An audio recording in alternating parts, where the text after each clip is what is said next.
Les coulisses du monde municipal, en collaboration avec l'Association des municipalités du Nouveau-Brunswick et la Superstation. Et on va parler ce matin des services offerts aux municipalités. Oui, avec Joël Olivier, qui est le directeur des services aux membres de l'Association francophone des municipalités du Nouveau-Brunswick. Joël, bonjour. Bonjour. Bonjour Claude. Bonjour Sandra. Alors, il y a une variété de services vraiment qui sont offerts par l'Association aux municipalités. Comme quoi?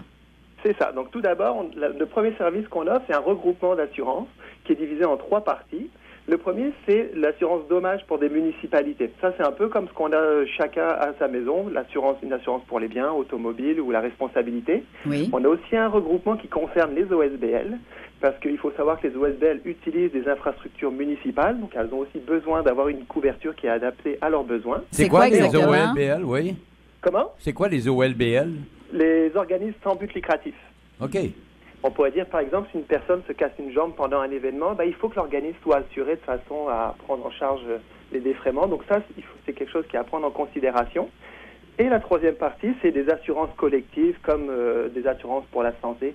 Et tout ça, c'est offert à des groupes de municipalités, même à des CSR, et donc des organismes sans but lucratif. C'est bon à savoir. C'est le premier service. À part ça, on retrouve des changements. Vous allez nous parler d'autres services. C'est ça. Après, on a un volet qui concerne tout ce qui est les changements climatiques, le développement durable.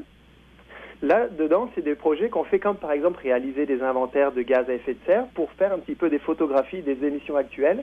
Puis, par la suite, on va développer des plans d'action pour regarder comment on va atteindre les objectifs de réduction. Alors, on peut faire ça pour chaque municipalité? C'est ça. On va collecter les données au niveau telles que toutes les factures d'électricité. On va rentrer ça dans les tableurs qui vont nous donner les émissions de gaz à effet de serre. Puis après, on va faire vraiment du cousu humain pour développer des actions qui sont adaptées aux ressources des municipalités. Et par la suite, on va développer des projets qui vont atteindre les réductions de gaz à effet de serre. Là, on accompagne les municipalités dans les demandes de financement, la gestion, la coordination de projets et aussi tout ce qui est les réclamations de financement. Des exemples de projets en cours, c'est notre projet avec un système d'autopartage de véhicules électriques, mais aussi l'implantation de chaudières à la biomasse dans des édifices municipaux. Peut-être nous expliquer un petit peu qu'est-ce que c'est. Là, vous êtes en train de nous perdre. Là. Chaudière de biomasse, c'est quoi? La biomasse, c'est juste des chaudières à granules de bois. Plutôt que d'utiliser du mazout, on va utiliser des copeaux de bois pour chauffer les bâtiments municipaux. OK. C'est déjà implanté partout ou c'est en préparation? Dans quelques municipalités, c'est des groupes de 4 ou 5 municipalités qui souhaitent aller de l'avant avec ces initiatives. Donc, à chaque fois, la façon dont on fonctionne, c'est on consulte nos membres, puis on leur fait part des nouveaux projets, puis après, celles qui sont intéressées vont un peu plus de l'avant avec nous, et puis après, on peut aboutir à des réalisations de projets pilotes. Mais pourquoi toutes les municipalités ne seraient-elles pas intéressées à faire du changement climatique? Elles sont toutes intéressées à le faire, c'est juste qu'on fait en fonction des moyens de chacune d'elles. Donc, on va recommencer un autre projet, ça dépend aussi des ressources financières et humaines des municipalités. Donc, on continue d'avoir un roulement de projets. On l'offre aux municipalités. Des fois, c'est pas dans un bon temps parce que les infrastructures, comme la chaudière, n'a pas besoin d'être changée. Donc, c'est pas utile de changer une chaudière. Oui, je comprends. Oui, parce que chaque municipalité a déjà beaucoup de dépenses. Alors, je comprends le principe. On va puis s'adapter aux ressources des municipalités. Est-ce qu'il y a autre chose? Et par la suite, on parle de gestion d'infrastructures, gestion d'actifs. Donc là, c'est vraiment au cœur de la municipalité, c'est regarder comment on peut gérer un petit peu l'état des routes ou l'état des bâtiments, aider à faire une planification financière. Ce qu'il faut savoir, c'est qu'on a beaucoup d'actifs, des fois on ne se rend pas forcément compte de la valeur, comme par exemple des stations de relevage des eaux usées, des stations de pompage. Il faut planifier, au cas où il y aurait un imprévu, la station faudrait en panne, il faut que la municipalité ait le budget conséquent pour remplacer ces actifs. Donc là, on va aider les employés municipaux à planifier. Il y a aussi des politiques à mettre en place, comme des fois vous avez des employés qui sont là depuis plusieurs années, qui ont beaucoup de savoir sur les infrastructures municipales, mais on prend des scénarios. Que se passe-t-il si demain l'employé quitte la municipalité pour peut-être une maladie ou une autre raison? Il faut qu'il y ait des processus pour que le travail continue de se faire en bonne forme dans les municipalités. Alors, vous nous dites que vous êtes en mesure d'aider les municipalités pour l'état des routes? C'est ça, on va les aider à planifier, regarder un petit peu, on les oriente, parce que des fois on peut regarder l'état des routes, on dit où est-ce qu'on commence? Donc on va regarder, on va prioriser quelle route il faut faire avant l'autre avec des critères comme l'état, mais également les services. Est-ce qu'une route est plus importante qu'une autre? Et puis en mettant différents petits critères comme ça nous permet de dresser un ordre qu'on peut adresser au conseil qui là peut juger avec des données qui sont plus fiables. Parce que forcément, l'idéal serait de tout changer la même année, mais on sait que c'est pas possible. Ouais, parce que des trous, il y en a dans les municipalités, là.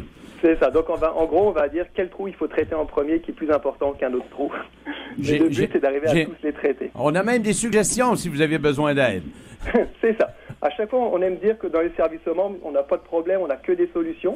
Ouais, on invite à chaque fois les membres à nous appeler, et puis on va regarder ce qu'on peut faire pour eux, les orienter soit vers une ressource qui est vraiment spécialisée, ou alors on peut faire du travail en interne, du cousu humain, comme par exemple, là, on travaille aussi sur faire des inventaires dans des casernes de pompiers.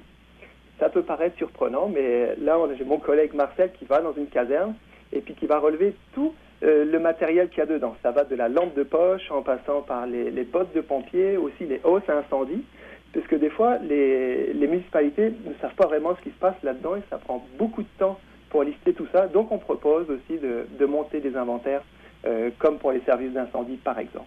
C'est intéressant. Vous faites beaucoup de travail, je me rends compte. On est très diversifié. Puis quand une municipalité nous pose une question, est-ce que vous pouvez faire ça? Pas de problème, on va pouvoir monter un petit service pour vous aider. Et donc, ça va vraiment très bien, c'est très apprécié à ce niveau-là. Et donc, même les services, on voit qu'on peut même faire des activités de sensibilisation, comme on avait fait aux véhicules électriques. Là, on va continuer avec le transport durable. Et puis, on va faire un petit peu, quand on développe une expertise dans tout ce qui est les financements, les programmes qui sont disponibles, on rend ces informations-là disponibles aux municipalités pour qu'elles puissent travailler sur le concret puis développer des projets. Joël, savez-vous combien de municipalités ont embarqué dans cette belle aventure d'avoir des véhicules électriques? On en a 5 municipalités actuellement. Sur combien? Sur 5 ans. OK. C'est un début. Oui, ça dépendait un peu aussi des financements à ce niveau-là. Donc, mais on espère pouvoir continuer avec une deuxième phase. Il y aura peut-être un autre groupe de 5 ou 6 municipalités qui vont adhérer. De même pour les chaudières à la biomasse. Donc, c'est vraiment un roulement qu'on va répéter. C'est pas ce qu'on a fait 5 tout de suite que l'on va arrêter. Donc, on va continuer. Le but, c'est d'en faire le plus possible. Je sais que la Beresford, entre autres, ont un véhicule électrique. C'est ça, avec des très beaux stickers dessus. Il est facilement reconnaissable. C'est vrai. Les belles couleurs de l'environnement. Alors, moi, j'allais demander, si les municipalités ont des questions, c'est vous qu'il faut appeler. Oui, c'est ça. On a notre numéro qui est toutes les informations sur notre site internet, afmnb.org. Puis on peut toujours faire un appel et des fois, juste un petit coup de fil, ça permet de débloquer une situation.